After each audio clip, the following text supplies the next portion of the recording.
কষ্টের ফল যে মিষ্টি হয়, আজকে সেটার হাতে কলমে প্রমাণ পেয়ে গেলাম। শুভ সকাল দর্শক, আসসালামু আলাইকুম। আজকে ছাদ বাগানে চলে এসেছি ভোরবেলা, সকাল সকাল ছাদে একটু সময় দিব। বাসা থেকে কিছু জিনিস নিয়ে এসেছি। এটা হচ্ছে কিচেন ওয়েস্ট, পেঁয়াজের চুকলা টুকলা হাবি জাবি, মানে তরকারির ওয়েস্ট। এটা আমরা ডাম্প করব একটা জায়গায়। এটা দেখাচ্ছি আপনাদেরকে, যেখান থেকে আমাদের এই গাছের জন্য সার তৈরি হয়। আর এই যে গতকালকে ডাব খাওয়া হয়েছে বাসায়, এই ডাবের খোসাটা কেটে নিয়ে এসেছি, এটা রোদে শুকাবো। শুকায় এটা আমরা যে ছাদে লাকড়ির চুলায় রান্না বান্না করি, সেই লাকড়ির একটা আয়োজন হয়ে যাবে।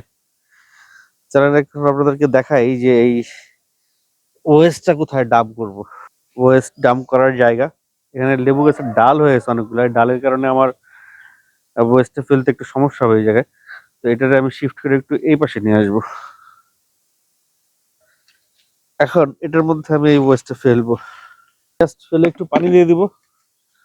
এইটা পচে যে পানিটা বেরোবে, এটা হচ্ছে গাছের জন্য বেস্ট সার। এর চেয়ে ভালো সার আপনার গাছে হতে পারে না। এটা হচ্ছে বেস্ট। আপনাদের আরেকটা স্পেশাল জিনিস আছে আপনাদের দেখাবো। সেটা হচ্ছে গিয়ে, আমরা তাল খেয়ে তালের আটি রেখেছিলাম এক জায়গায়, সেই আটিতে শেকড় বেরিয়েছে। চলুন দেখি আজকে আটির ভেতরে কিছু পাওয়া যায় কিনা। এটা খুবই ইউনিক একটা জিনিস। এই যে আপনারা দেখতে পাচ্ছেন অলরেডি শিকড় টিকড় বেরিয়ে গেছে।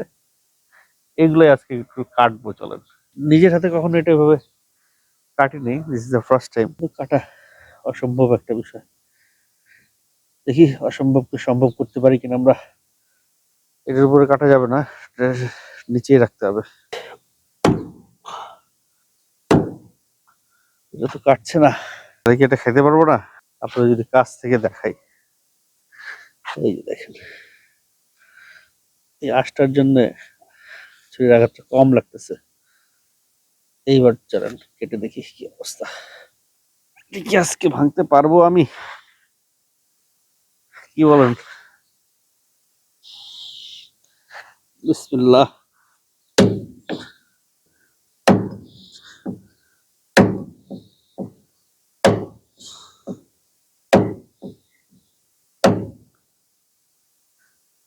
অনেকটাই কাটতে পেরেছি।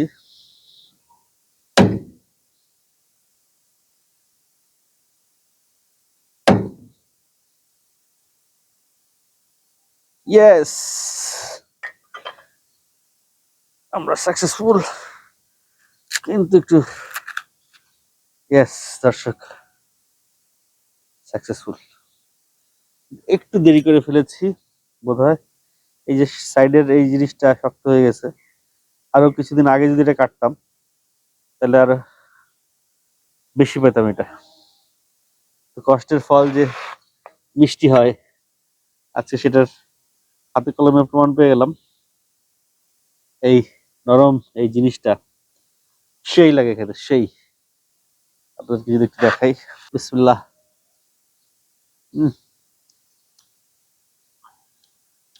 I just love this. ছোটবেলায় বাড়িতে প্রচুর খেতাম এটা।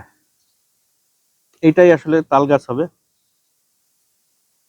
এই আটিটা শিকড় করে রয়েছে, এটা মাটিতে রেখে দিলে এখন তাল গাছ হয়ে যাবে। তাল গাছের চারা বানাবো না। এই টবটা ফাঁকা আছে, এটার মধ্যে আটিটা রেখে দিই। এই আটিটা রেখে দিচ্ছি, দেখা যাক এটা থেকে আমাদের তাল গাছ হয় কিনা।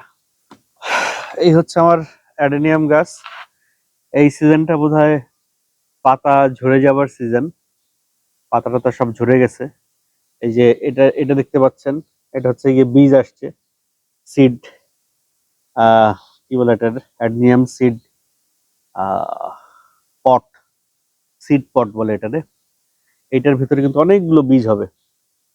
এগুলো নিয়ে আরেক জায়গায় লাগাই দিলে আর একটা অ্যাডেনিয়াম গাছ হবে। এই গাছটা গোড়া কিন্তু অনেক মোটা হচ্ছে আস্তে আস্তে। এই গাছের গোড়া যত মোটা হবে, তত এই গাছটার বয়স বোঝা যাবে, তত এই গাছটার দাম ধার্য করা হবে। এই সমস্ত গাছ প্রায় 50,000, 60,000, 1 লাখ, 1.5 লাখ টাকা পর্যন্ত হয়ে থাকে। তো আমার কাছে এখন যে স্টেজে আছে গাছটা, এই গাছটার দাম 1.5 থেকে 2,000 হইতে পারে, বা ম্যাক্সিমাম 3,000 হইতে পারে। এটার পাশ দিয়ে এই যে একটা কি বলে, একটা আগাছাই বলে, কিন্তু এই গাছটার নাম জানি না, এটা নিশ্চয়ই একটা ঔষধি গুণ আছে, আমি ঠিক শিওর না। আমি যদি জানতে পারতাম এটার ঔষধি গুণ কি, তাইলে এই গাছটা আমি রক্ষ রক্ষণ করতাম, সংরক্ষণ করতাম। আচ্ছা, আপনারা যদি কেউ জেনে থাকেন বা আপনারা এইটা দেখে যদি কেউ বুঝে থাকেন এটা কি গাছ, একটু আমাকে একটু কমেন্টে জানাবেন। আপনাদেরকে গাছটা একটু দেখাই, কি গাছ একটু জানাবেন।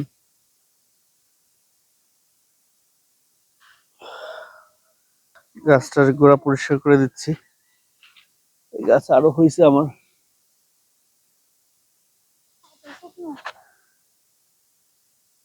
একটা ডাল রেখে 2টা ডাল ফেলে দিই।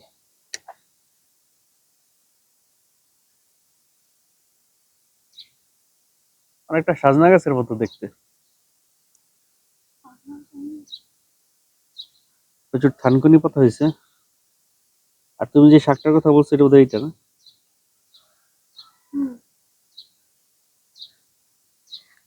এটাও কিন্তু খুব মানে নাম জানি কি বলছো, টিপোডিয়াম, চুলের জন্য খুব ভালো।